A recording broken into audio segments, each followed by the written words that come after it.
முந்தி எழுதி தவம் இருந்தால் சரி அப்படியே தூண்டாத மணிவிளக்கு சுடர் விட்டு எழுந்து கொண்டிருக்கும்.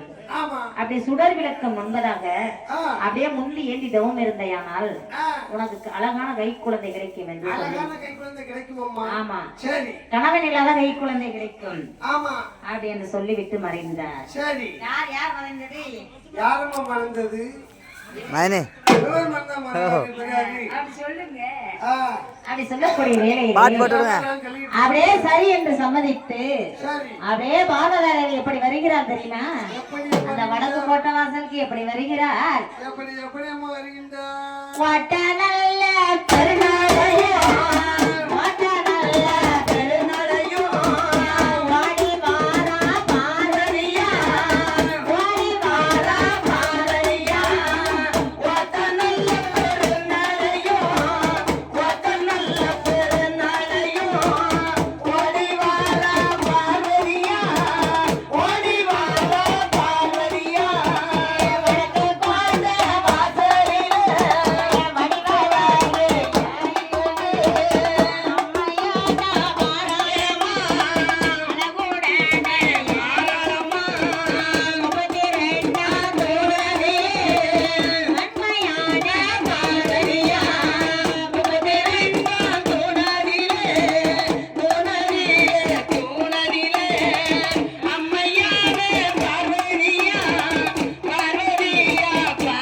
வடக்கு கோட்டை வாசலுக்கு நேரம் ஓட்ட பெரும் நடைமா வாரா பிள்ளை கிடைக்கின்ற சந்தோஷத்துல வாரா.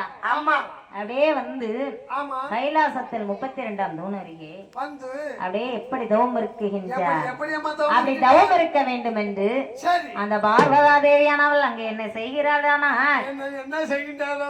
சாந்து கொண்டே தரை மழையே சந்தனத்தால் ஓடமிட்டால் சாந்து கொண்டு தலைமுறையே சந்தனத்தால் கோலம் போட்டு